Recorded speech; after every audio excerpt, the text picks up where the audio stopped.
Assalamualaikum warahmatullahi wabarakatuh. Apa kabar guru hebat Indonesia?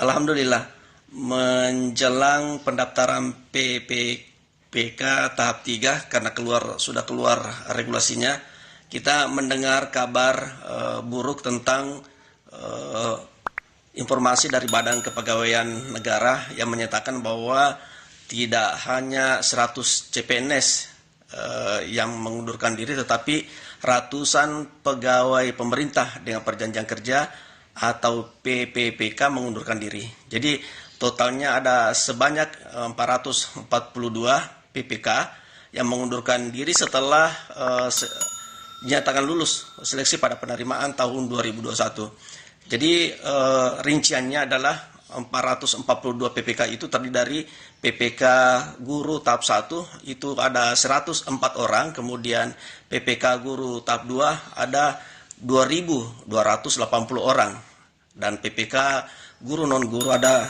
58 orang, sehingga totalnya 442. Tahap 1 tadi itu 104 orang Bapak Ibu. Jadi angka 442 PPK yang mengundurkan diri ini lebih banyak dari CPNS yang ada 100 orang. Jadi tentu saja ini menjadi sebuah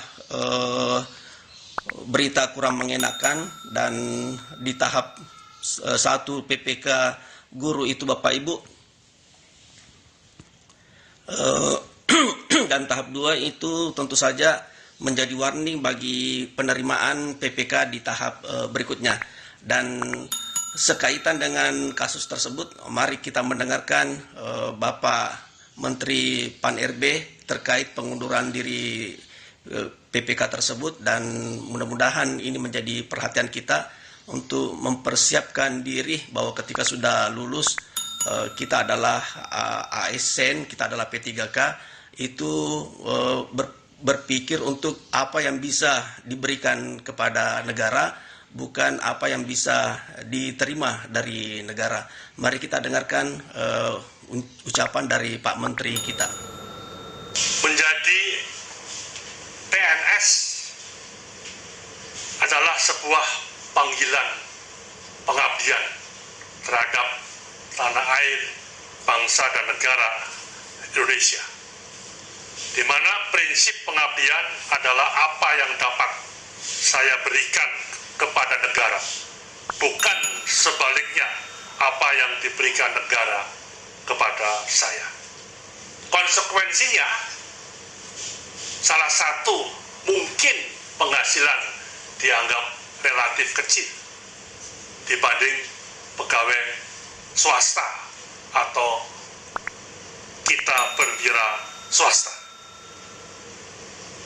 Kecil sebagai insentif, namun menurut saya dengan adanya tunjangan kinerja atau TPP di era sekarang, ada gaji ke-13, gaji ke-14, jaminan pensiunan seumur hidup, ada taspen, ada pendapatan-pendapatan lain dari tiap-tiap kementerian, lembaga, instansi, dan daerah yang mendukung kinerja semua ASN, saya kira secara totalitas sudah mengimbangi swasta, dan mungkin lebih besar, walaupun belum merata di semua ASN di daerah, tergantung PAD dan sebagainya.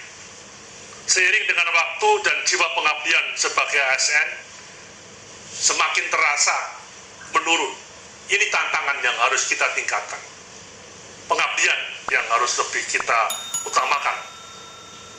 Saya kira konsep pembinaan pegawai untuk menjamin jenjang karier, untuk meningkatkan kesejahteraan sudah menjadi perhatian pemerintah di era Bapak Jokowi dan Bapak Ma'ruf Amin yang menempatkan reformasi birokrasi sebagai visi misi Presiden dan Wakil Presiden dan visi misi seluruh pemerintahan ini. Zaman memang berubah, apalagi generasi milenial yang merasa asing dengan konsep pengabdian mungkin, tapi tidak logis katanya.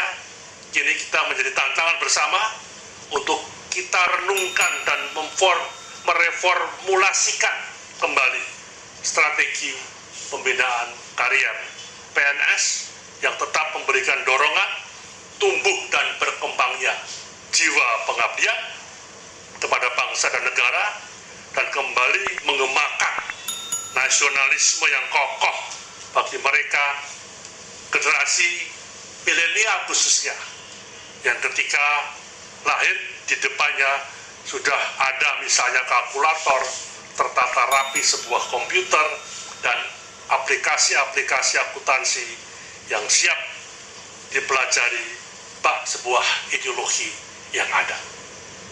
Saya sebagai Kementerian Pan-RB terus mencermati gelagat dan perkembangan dinamika dalam kerangka memenuhi kebutuhan daerah, kebutuhan kementerian instansi tentang pegawai negeri sipil, termasuk P3K-nya.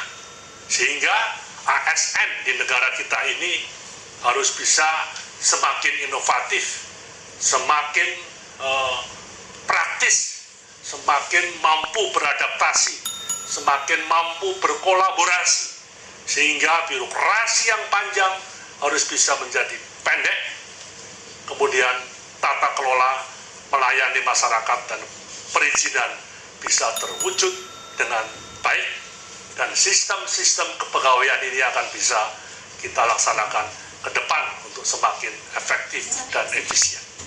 Semoga warga negara Indonesia yang sudah punya niat mengabdi melalui ASN ya harus diperteguh.